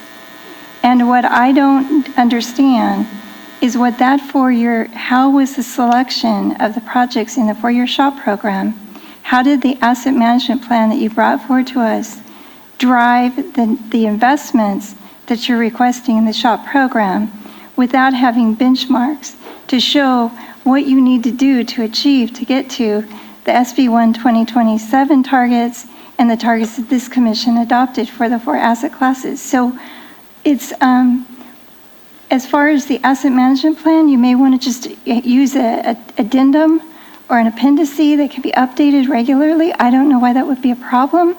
But the concern that we have as staff is that today we're receiving a SHOP program for your comments without an asset management plan that shows how those investment decisions were derived to show consistency, because the commission will need to have a finding of consistency with the asset management plan prior to adopting the SHOP. If you don't find that consistency, you don't find they're consistent, under the law now, you have the authority to decline to adopt the SHOP. So this is a very important issue that we're talking about. And this is why, as staff, we don't want to halt the process of us working together on this benchmarks.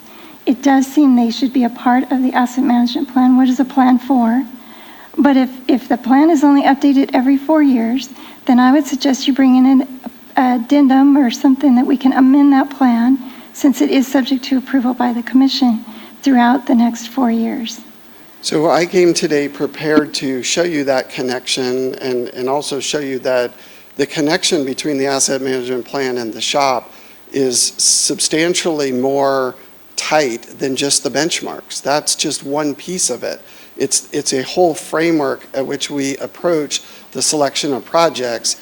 That's the SHOP asset management plan consistency portion of this presentation. If the commission would like, I'd be happy to give it to you. I want to go back to the previous speaker's question about sidewalk and the park and ride ADA. The 10-year goal of 25% in good and nothing in fair and 75% in poor, is there more to that discussion? Because it looks strange. So thank you. Let me address that. The ADA component per the commission guidelines is in effect a countdown from a deficient number of locations. So the department has 205,000 known deficient locations statewide. Per court settlement, we are required to invest a certain amount of funding in the eradication of those deficiencies. But in addition to that, the department also addresses ADA on a project-by-project basis throughout the entire SHOP. So many of the SHOP projects that you see are coming in as a pavement project, but are actually addressing ADA deficiencies as well.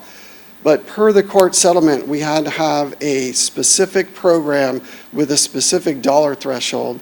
And what you see in the targets there are those that are accomplished under that program, which is in effect standalone ADA mitigation. The department as a whole is doing substantially more ADA than is shown per the court settlement in that line item. And this is one of the reasons why we'll be bringing back the actual adoption of the supplementary asset targets, because we have some of these issues to work out with the department between now and March. Because we also find it odd to see on some assets 100% poor when we know that they have miles and miles and miles of sidewalks. And not all of them are in poor condition. So again, to the main question, I'm prepared as well to support staff recommendation on this one. My only question from a procedural why it's been offered now 3 times is, should we hear the discussion on TAMP and SHOP consistency, or should we proceed? And is there anything in the consistency presentation that would impact our decision on whether to support staff's recommendation? Stephen, do you have any thoughts on that? The consistency discussion was really something that's going to be happening at the March meeting, when you're going to be actually adopting the SHOP itself, where you have to have the consistency finding, and at that time we need to wrestle with that issue. As far as a conditional approval of the asset management plan right now, no, you don't need to hear that.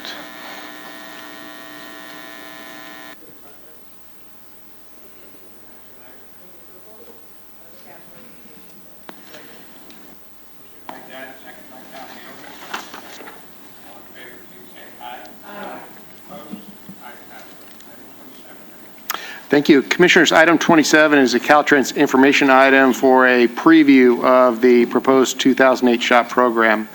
Please note that prior to the March meeting where the commission would be asked to adopt the program, 2 hearings are planned, one in Northern California and one in Southern California. Mr. Bruce DeTerra, Division Chief of Transportation Programming, will be delivering this item. Good afternoon, Commissioners. Thank you for this opportunity to talk to you about the shop, and I'll try to address my comments so that they're relevant given the discussion we just had. So actually, I was going to start this off to saying this is a fabulous day for the shop because of SB1. We have a lot of opportunity that we didn't have the last time I addressed you a couple of years ago on the shop.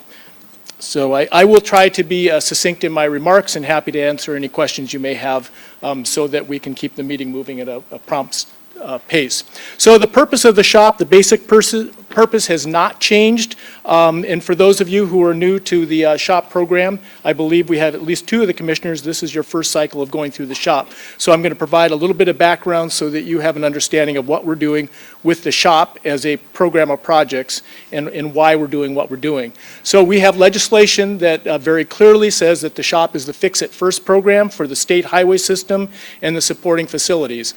Within that, we do the rehabilitation and reconstruction of the facilities. It's important to remember that much of the state highway system was constructed well over 50 years ago, some of it substantially older than that. So the deterioration of the system, the wear and tear, the modernization of standards all require us to go back into the existing system and continually make repairs and refinements.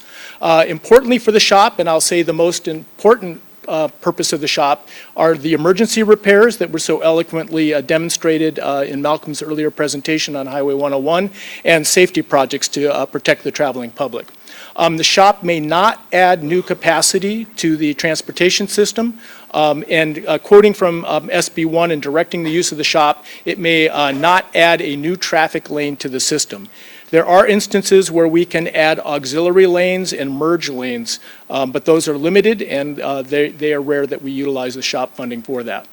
The 2018 shop is a 4-year set of projects, and the fiscal year is 2018-19 through 21-22.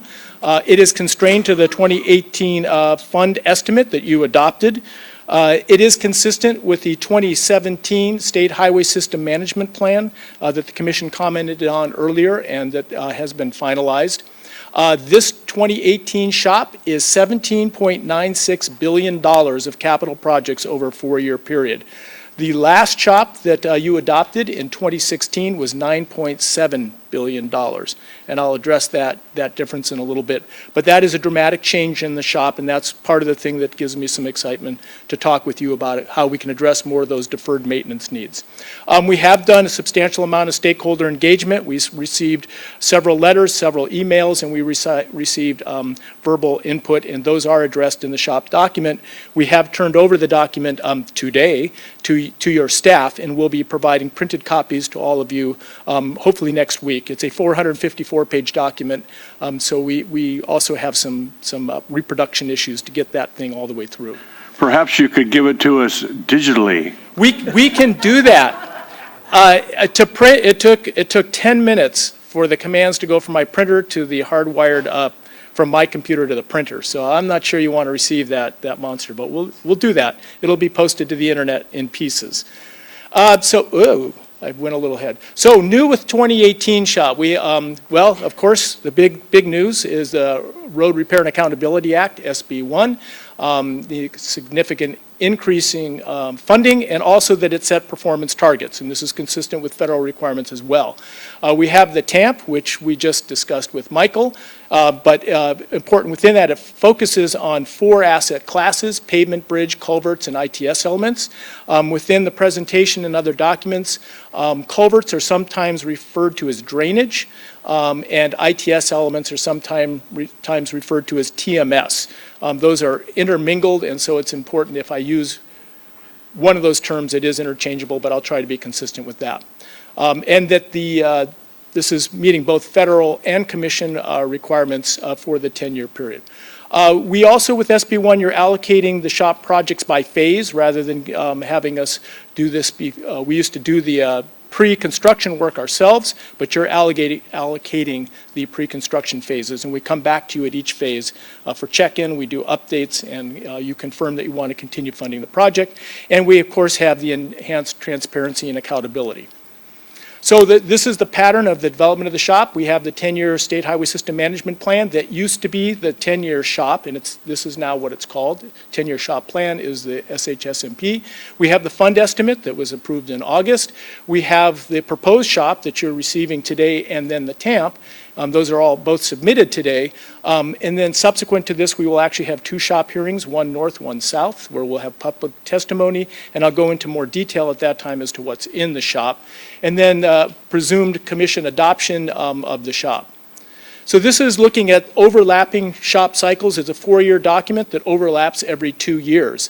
The 2018 shop is a change point between what we used to do and what we're going to do, and we're in a transition. And it's important to recognize the transition, and it'll address some of the issues that Michael faces in terms of identifying the benchmarks of what the current set of projects are going to achieve. The project initiation documents that are populating part of this shop, the ones that are carryover projects from the 2016 shop, those documents were actually developed in 2014 and 2015. So they predate SB1, they predate the performance requirements, but they've carried through from the last 2 years of that 2016 shop into being the first 2 years of the 2018 as graphically illustrated. Now at the same time, where we are now, we are developing new PIDs for the 2020 shop, and those are fully in alignment with asset management. They're intentional, they're selected to meet performance target for the TAMP. So that we have legacy projects and new projects that are coming forward within this document. For the 2020 shop, all of them will be new projects, or all will be projects consistent in looking at the TAMP. Nothing coming forward from the 2016 shop cycle, except for those projects that may have been long lead that couldn't be developed in 4 years. If I confused that to you, I apologize, and we'll be happy to answer any questions. It's seemingly simple document just got twisted up a little bit. So this is how actually the funds are spent within there. 70% are on the 4 core assets. You can see primarily pavement, and it was mentioned earlier, when we do a pavement project, we often do a lot of other work in conjunction with that, with those supplementary assets. We don't just do the pavement. We do a lot of other work as well. There's another category there, project objectives. These are non-asset things that the shop does. Not everything the shop does is an asset. Safety is not an asset. Mobility is not an asset. Those kinds of things are getting taken care of in there. Also, we have a number of mandates that we do that are not asset-driven, but they're performance-driven from other things. And neither SB1 nor the federal performance measures are capturing that. So this is the actually tangible physical changes that this shop will address. As Mike referenced, at the same time that we're rehabilitating 5,576 lane miles of pavement, we also have pavement that's deteriorating.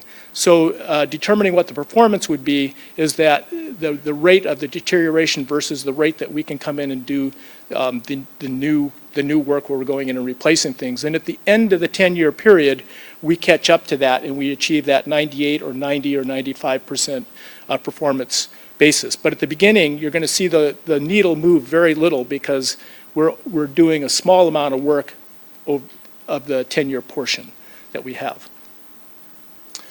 This is how it's funded. The dollars, sorry, I'm trying to go too fast here. How the dollars are split between the different categories. We do have contingency projects within the pavement where we're still refining those projects, and the construction is not being committed at this time until we have further work on it. But we'll be working with you and the staff before making any determinations on those.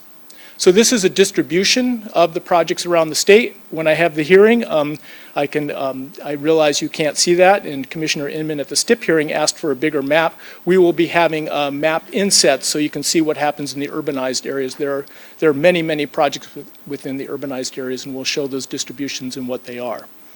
So the next actions, we've submitted the document today, and you'll be receiving it electronically and physically. You'll be reviewing this. We'll have 2 workshops, and that evaluation of consistency with the TAMP will happen, and we'll be certain that we do have that consistency. And then it would be before the commission at the March meeting. And at that time, also, you can ask for or require that there be changes to the shop or take other actions that we would then address in the final shop. And then by April 1st, per the statute, the commission would submit the adopted shop to the governor and the legislature.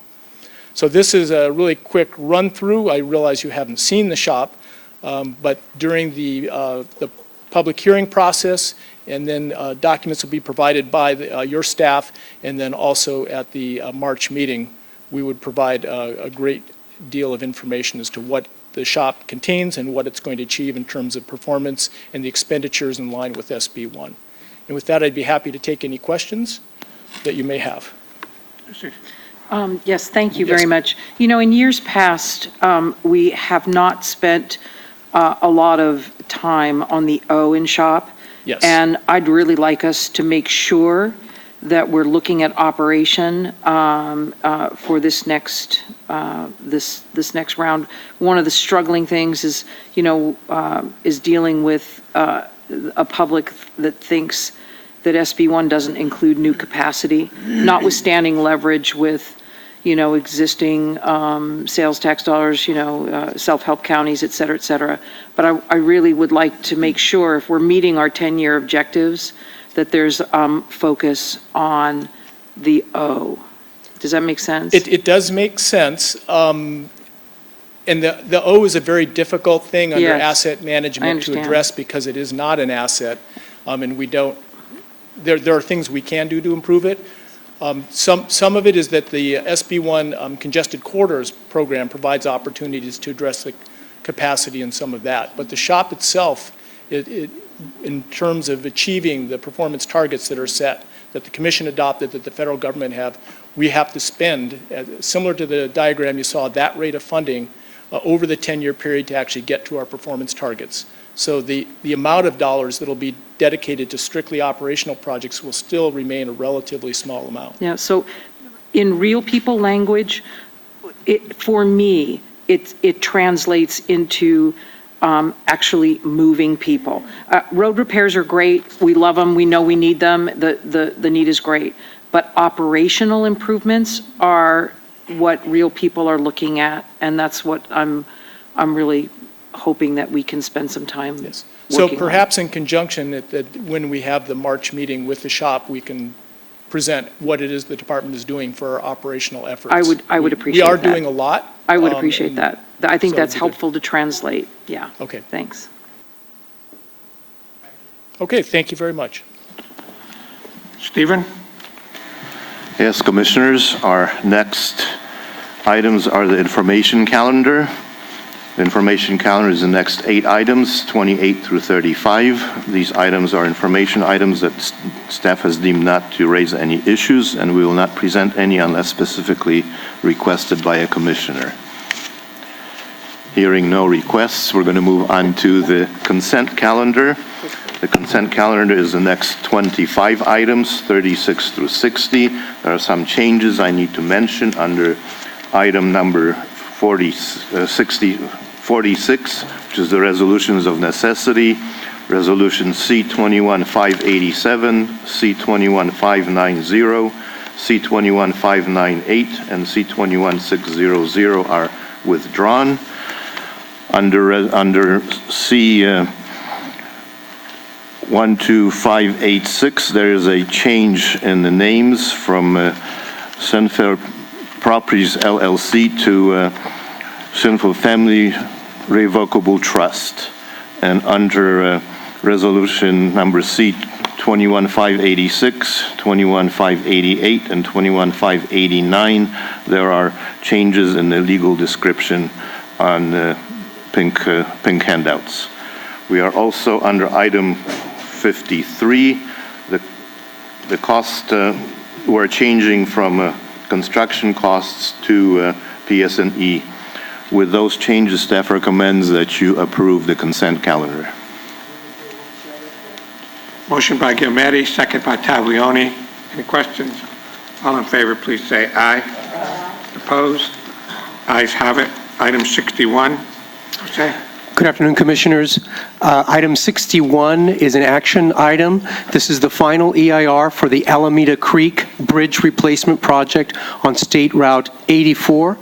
Caltrans has adopted a statement of overriding considerations, finding that the benefits outweigh the impacts. Staff recommends your approval.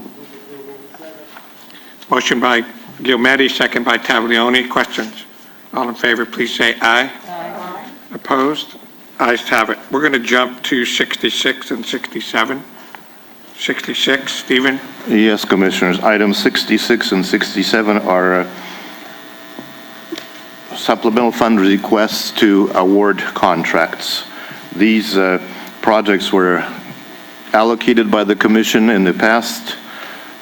They were put out to bid. Bids came in higher. These are kind of the symptoms that we are seeing, that now as the economy picks up and as we are starting to put out SB1 projects, there are less and less bidders and prices are going up. So these prices are slightly higher than what the engineer's estimate is, and they need supplemental funds to be awarded. Staff recommends that you approve the supplemental funds for 66 and 67. Second. Jim? Just a quick question. Is Malcolm still here, or Carla? You know, construction costs are going up everywhere. You know, when we got breaks on construction costs, when we had 1B, home building, and there was a great recession, so we got great savings out of that. But now home building's back, and costs are going up dramatically. So I would advise all the districts to really look at their estimating to make sure that these numbers are going up. We just bid out a job that's 6% higher than it was last year. So please take a hard look at that, Jim, if you could pass that along to everyone. Yeah. Thank you. And Commissioner Gilmetti will be actually addressing these issues at the workshop tomorrow. Yes, I totally agree with Commissioner Gilmetti's comment, and I did spend quite a bit of time with the district discussing these two projects. That is part of the issue.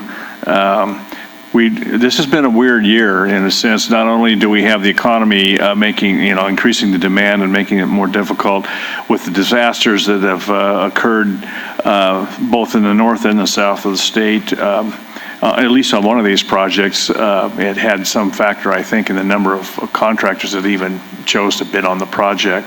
And we explored all the different ways, whether to rebid it and whether to downscope the project. And they did a pretty good job of analyzing all of those different options. And we agreed, or at least I agreed with them, that going with the supplemental funds in these particular cases was really the only way to go. So I would make the motion to support staff recommendation on both of these. Motion by Mr. Arp. Second. Second by Mr. Dunn. Questions? I'm sorry? Oh, we already had a motion. Thank you, Douglas. Thanks, Doug. I'm glad somebody's paying attention. Any further questions?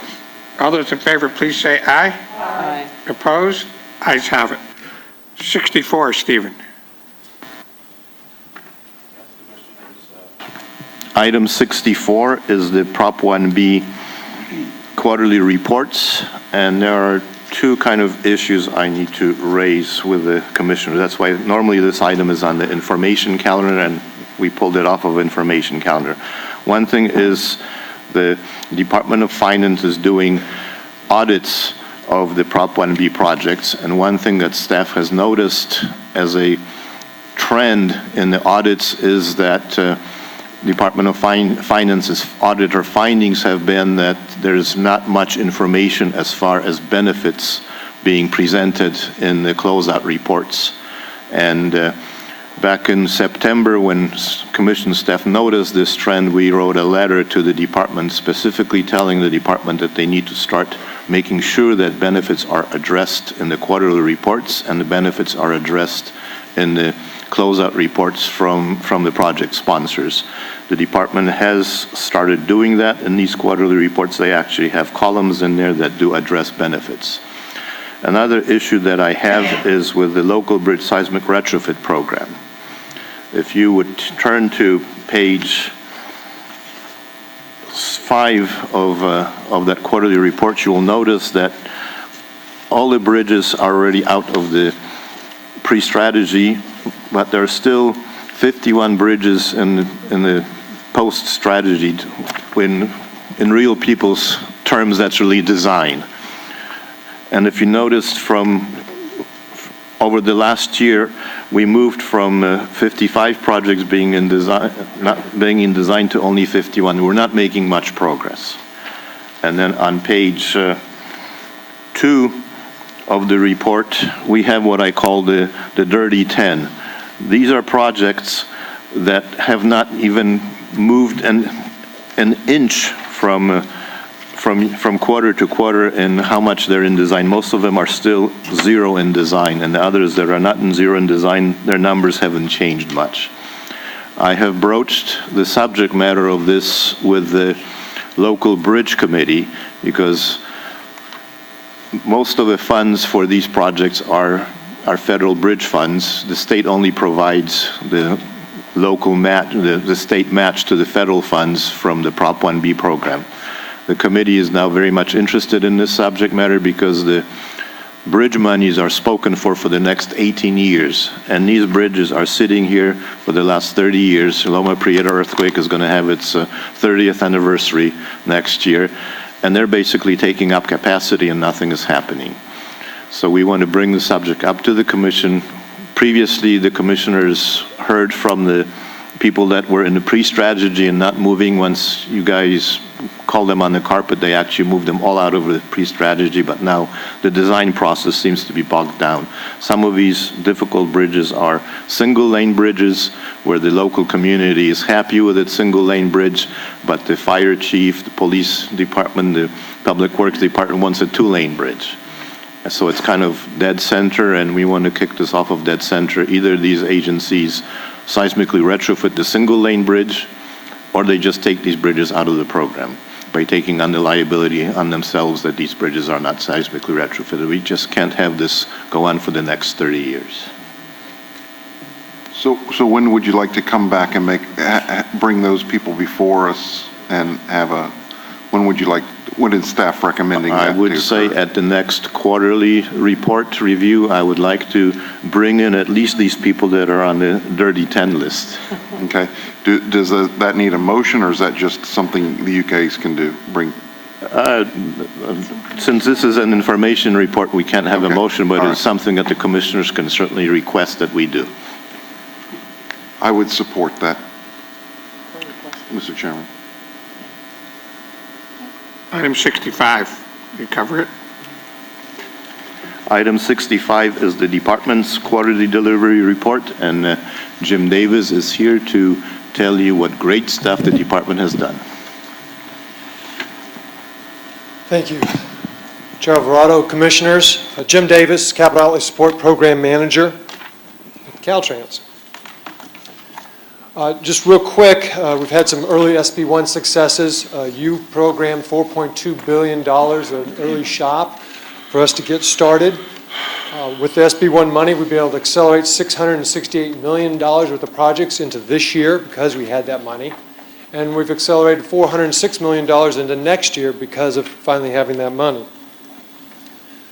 I've updated this slide to show the arrows in white and where the Commission takes an action due to SB1, both in programming and allocation. We'll spend a little bit more time with this tomorrow at the workshop. Looking at our forecast right now, we're looking at meeting 4 out of our 7 goals on our delivery milestones and dollars here. We have a handful of projects where we're having some permit challenges that we're working through. FHWA has been instrumental in helping us facilitate some dialogue and discussion on those. From the financial side, we've had 12 STIP jobs that completed construction. With a budget of $134 million, we expended $126, or basically 94% of the budget at the end of construction. And for 78 completed SHOP projects, we expended 376 projects, or $376 million worth of projects, $376 million on a budget of $392 million, or 96%. Some of the things we're seeing out of the watch list, and my watch list is my commitment to no surprises to you. It's a list of projects. Commissioner Gilmetti, you've asked a couple times that it's kind of long. It's actually about a little less than 100 projects out of 2,500 projects that we're actively working on. So it's a little bit less than 4%. But there's some trends that are coming and that we're seeing. One is, we've mentioned a couple times, bid prices are increasing. We're going to talk about bids and how we do that tomorrow in our workshop. We're seeing more time extensions to award. We're seeing the number of allowances for contractors meeting federal goals, the disadvantaged business, not meeting their goals, meaning we're having to go to a second bidder instead of a first bidder, and that's driving costs up and time to go through the hearings that we have to do that. And you're going to see more requests for additional money, and it's all tied back to the number of bidders and the bids that we're seeing. This is a slide. One of the things that I committed to you to do was to do data analytics on this capital outlay support program. This is some of the first things that we're starting to come up with, and this shows our workload this year. It's the direct workload based on program projects that the Commission has done, or that we have co-op agreements with locals. And if we look at where we spend our money, where we intend to spend our money, 70% of our work will be on the SHOP or SB1 projects this year. 14% is in partnership projects. Most of those are local measure or locally funded type projects, and 10% on the STIP. 5% is other miscellaneous programs, seismic, Prop 1B, high-speed rail, all things that are small or programs that are winding down. Our portfolio does consist of over 2,500 projects in the various phases. SB1 will double the money in the SHOP, and so the percentage of the SHOP in this diagram will increase over time. The next thing I did is I took a look at the last 3 years, and we looked at 751 completed SHOP projects. And we took the nearly $5 billion that was expended on these projects, and we converted it into $1 for simplicity's sake, and tried to show you where we spend our money by a phase perspective. What you'll notice is that nearly 82 cents on the dollar is spent for construction and construction support. I've also split project approval and environmental document up to show how much we spend on average. Only half a penny is spent on the environmental studies document versus project engineering and project approval at 3.3 cents.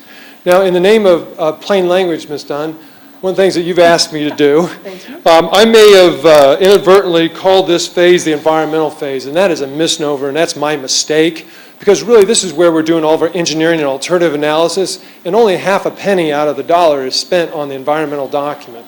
And so maybe a better term for this is the project approval phase rather than the environmental phase. So that's something I offer up for us to talk a little bit more about. The last thing is just on a financial point of view, is 97% of the time we stay within budget tolerances that the Commission give us, and that's the allocation plus G12. Only 3% of the time historically have we come back to the Commission for more money. Speaking of money, one of the things I did is did an analysis of the type of environmental documents that were produced with these 751 projects. 90% of the projects, like Chief Engineer Sutliff talked about, are CEs, or category exclusions or exemptions. A little bit less than 9% are negative decks, and 0.5% is the EIRs. And the cost of an average, or the average cost of a CE is $14,000 to produce. An average cost of a negative deck is $170,000, and the average cost of an EIR is about $259,000. And that concludes my presentation, and I'm open for questions.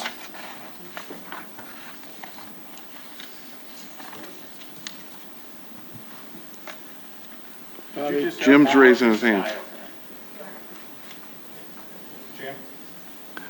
I've done a lot of EIRs in my life, but I don't know that we could get one done for $259,000. Are you sure that's the correct number? Yes, sir, that's the correct one. It's based on the 751 projects that we had. We've only had, I think there was 4, and they were not big cost dollar projects. Yes, Commissioner Gilmetti, the big EIR projects that you see, the $30 million are the STIP projects. These are only SHOP projects that are represented on this chart. Could you go back to the pie chart? What happened? So Okay, first off, I realize this is shop, so the environmental component probably isn't comparable to where you're going to find it on STIP projects and other projects. I get that. But I will respectfully disagree with the way that you guys define environmental costs. Maybe that's the cost of a document, but that is not what the cost of environmental process is, and what Caltrans has to do to make a project real half of the time. It doesn't include the kinds of stuff that the State Water Resources Control Board lays on you from a cost standpoint, which is huge. It doesn't include mitigation. It doesn't include all kinds of other stuff. Air quality. Air quality, yeah. There's a lot of stuff that, in my view, most normal people say, well, that's an environmental cost, and you categorize it differently. So Commissioner, one of the things that I committed to you was to do that follow-up analysis. We are doing that on these 751 projects and looking at not just the environmental document, but the permits, what the costs and construction are for certain bid items, and we're doing that analysis right now. I've got a report that I'm reviewing and making sure it all flanges up before I bring that back to you. I appreciate that. I don't want to give the misimpression that by questioning that I am anti-environment. That is not the case at all. I think, though, that we have to realistically evaluate the true cost of all components of a project, and then you can look at it with an objective eye and say, okay, so this is how much we're really spending on this component. Is there a way for us to reduce environmental costs and get more projects out there without damaging the environment? I think there are many times that Caltrans is considered a deep pocket, and you guys are gouged for stuff by other agencies, by other groups, and sometimes it has absolutely nothing to do with actually improving the environment. It's just a way to get money, and that's a problem. So, enough. Thank you. One more. And as a pile-on, I mean, $259,000 for an EIR for a electric vehicle charging station? I mean, again, I know we're doing this, but this is crazy making. So I would just say, not only are we being watched, but the public, the public's watching us too, and that being able to do it in the right way makes sense. So, thank you. Anything else?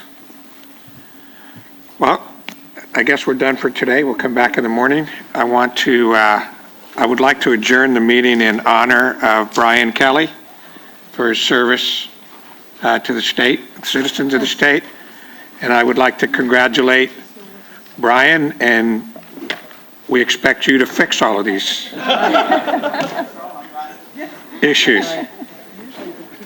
So thank you. We'll see you.